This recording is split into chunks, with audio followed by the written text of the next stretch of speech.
channel. Now, Cardi B will not attend this year's Grammys due to alleged schedule conflicts, according to Messy Lee. A lot of fans are saying that it's really because she's not winning a Grammy. That's why she's not going. And it's not due to the schedule conflicts, like she's trying to push that narrative, but allegedly that's not true. Let me know how y'all feel about it. Here's my thing with Cardi B. I think in regards to her winning a Grammy this year, she had a lot of competition. You got Tyler, the Creator, Doechii, Kendrick Lamar, and a bunch of other artists, Pusha T, okay? So I feel like it was going to look weird if she won for Outside, because I think that's what she was nominated for, when there was like 10 other better songs that came out, and I think the Grammys know that. So I'm not shocked that she's not going. In my opinion, I really don't think she really want to go anyway, okay? To be quite honest, I don't even think Cardi B would have won a Grammy for Invasions of the Payola if she had not been propped up to beef with Nicki Minaj. I think that's the main reason why she even won for Invasions of the Payola back in 2019. But not only that, a lot of people are wondering, did Cardi B get Botox? Because she is also supposed to be on SNL. Let me know if you guys will be watching. And her face looked a little bit weird. Okay, now I know she just had a baby, but you know, she posts pictures on Instagram and on social media, and her face in real life don't look like that.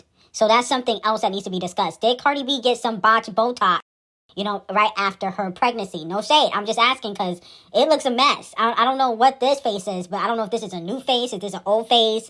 I don't know if it's the same face. It don't look like the same face to me. Maybe it's the hairstyle. We don't really know, but I'm just saying, it's not gagging over there, okay? And the thing about Cardi B, she gets so much work done, but she's not even the baddest in the game. I feel like if you gonna get all this work done, you should be the baddest in the game. You're not better than Sweetie, not better than Nicki, even on her worst day, no shade. You're not better than Megan Thee Stallion. Like, you're not better than none of the other female rappers, but you get all this work done.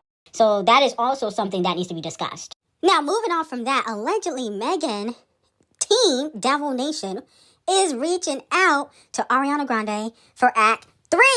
Okay, Act 3 is coming in 2026, and as we know, Ariana, she's going on tour, but maybe she can send Megan a verse, okay? Now, previously, Megan has asked Ariana to do a song, especially after Megan did hop on the 34 plus 35 remix.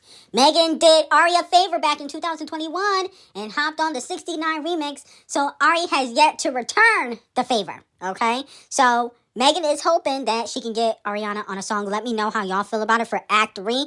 In my opinion, I definitely think it will chart. I definitely think it will go top 20, top 40. I don't know if it's going to be a major hit, but I definitely think it will chart and have some success, because Ariana, usually when she drops a song, whether it's a feature or not, it never really ever flops. It never goes bubbling under like that. That's a rare occasion. But usually it don't matter who she collaborate with, she gonna chart, regardless if the song is not good or not. So I'm only really here for Queen Ariana, not really here for Megan. I don't know if I really would support the song. Maybe if it was Ariana and Doechii, I would support it, or Ariana and Doja Cat, even though she was on the 34 plus 35 remix too. So it's going to be interesting. I don't know. Wow. If things couldn't get worse, it looks like Camel Face and Pusha T were name dropped in the Blankstein files. I think y'all know who I'm talking about, okay? It has been reported that a woman who was abducted woke up to Harvey Weinstein and Camel Face, where she was allegedly drugged and ard, okay? She said Weinstein had inserted his finger inside her vajayjay, allegedly. And then there was another instance where she had an incident with Pusha T, this anonymous woman, and allegedly Pusha T was Camel Face's and Harvey Weinstein's handler. That's what was reported. Now, you know, this could not come out at a worse time, considering that Queen B is dropping Act 3. And even though I don't think, you know, Beyonce is completely innocent, I feel like there's never been a time in her career where Camel Face and his crusty, wrinkly lips haven't humiliated Beyonce. There's never been a time. You know, he ruined her relationship with several people in the industry, like Rihanna, Nicki, Sean Paul, and Neo, and several other people in the industry. He cheated on her and got beat up by Solange. That was public. His interesting relationship with Diddy, you know, which got brushed under the rug. But I'm like, damn, like, Queen B can't catch a break with this man around. He's always doing something. Now, in hindsight, this was investigated by the FBI in 2019, okay? It's not like it's recent, but still, I mean, it's just like every few years is something with Camel Face, and I think Queen Bee needs to divorce his ass, okay? Because it's like, how many times can you get humiliated? What about Blue? I'm sure Blue doesn't want to hear about this. Rumi and Sir probably don't want to hear about this. They definitely too young. I'm like, damn, why does gotta come out right before Act 3? You know, come on, man. Camel Face gotta do better, in my opinion. I mean, like, it's always something with his ass. Then he had, you know, the DNA test with his 30 to 40-year-old son that he don't claim. I mean, he's always in something. And I think, Queen Bee, you just gotta let this relationship go. I know y'all been together for a long time, but it's only gonna get worse. Because once Camel Face going down, you go down with him. Because y'all a package deal. So I feel like to save Beyonce's career, she just need to cut him loose, okay? I mean, I never met a man that is so ugly, a big fat cheater, and has the audacity to be drugging and R-ing women. I mean, obviously, that's a thing in the industry, but I'm like, really? Now, they are saying that some of these allegations happened in the 90s when he wasn't really mainstream. So some of these claims could be false. I feel like she got to come loose, and y'all can say, oh, Beyonce's not innocent. She's not in the files. So in this case, in this particular instance, she's innocent until proven guilty, okay? As for Pusha T, I don't give a fuck about that nigga at all. Like, I don't give a fuck about Pusha T. Now, the FBI did say that some of these allegations and images and documents could be fake. So they did put a disclaimer out that Camel Face and Pusha T could be innocent. So here comes Clout Chaser, the lame, aka The Game, often using Kendrick Lamar in his raps that nobody really listens to. But The Game name dropped Kendrick in his new deluxe album that nobody's gonna buy and said, if I ain't the best rapper from Compton, it gotta be Kendrick. And if Kendrick the best rapper, tell him to step up and end it, okay? Corny, okay? Kendrick can outdo The Game easily. Like, The Game never had the momentum that Kendrick Lamar had in his whole career. He never had that. The Game is never gonna headline the Super Bowl. That's never gonna happen. And blah, blah, blah, blah. Never gonna happen. You don't have a diamond album like Kendrick Lamar or a diamond single like Kendrick Lamar. You need to stop comparing yourself to Kendrick, okay? You nowhere near the best rapper in Compton. Stop, okay? No shade. And then on top of that, I feel like you was riding with Champagne Thickums during the beef, right? Name drop that nigga. You know, that's my whole thing is like, you picked a side during the beef. You wasn't even fucking with Kendrick when him and Drake were going back and forth. You was like, Drake this, Champagne Thickums that. So ride with Champagne Thickums and name drop him. Why won't he give you another verse? Y'all collaborated already. So I don't understand it. I feel like people be trying to name drop Kendrick to get people to listen to their songs. Like, that's corny. And you not comparable to Kendrick Lamar, in my opinion. Stats-wise, sales-wise, talent-wise. Like, Kendrick has done a plethora of genres. You have not. And on top of that, you need to go pay your R victim, your SA victim. You need to go pay that lady. Don't worry about Kendrick. Worry about the $7 million you owe that lady for R-ing her.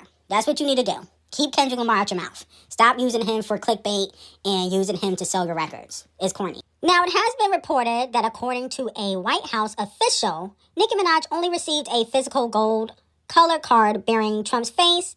The official described gift, saying the gold card was simply a memento rather than a visa document. The card has little to no value to Minaj, who already seems to have legal status as her citizenship is pending. Okay, so her citizenship is already pending, but they gave her the gold card as like momentum. I guess like we're going to process the paperwork faster. See, the gold card for anybody that can afford it, you know, that got the $1 or $2 million, the gold card processes your citizen application faster because it can take years upon years. So with that being said, her citizenship is already pending, but they probably going to process her paperwork faster. But she does have already a green card.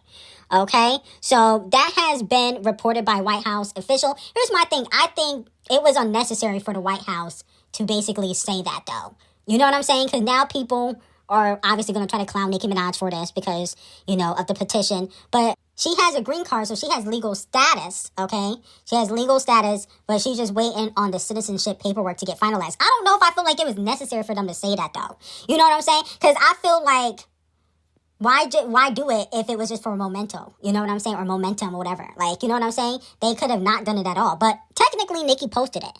And a lot of people feel like she did it to troll the fans. Okay, so that's why a lot of people feel like she posted it on social media to kind of troll the fans because she probably saw the petition. So let me know how y'all feel about that. Now, moving on from that, Bruno Mars will be releasing a compilation album titled The Collaboration. on April 18th, featuring songs like Die With A Smile, Uptown Funk, and APT, according to Rolling Stone. Now, in my opinion, I'm like, no, this is cheating. Okay, because one, I get it, people do compilation albums, but I feel like he just trying to get out of his contract with Titanic Records. This is what this is giving. Don't you already got another album coming out?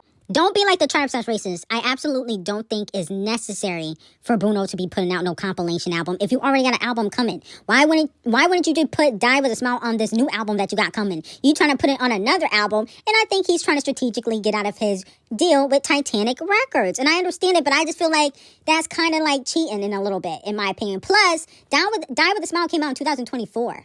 You know what I'm saying? I feel like there should be a time limit as to when you can put a song on your album.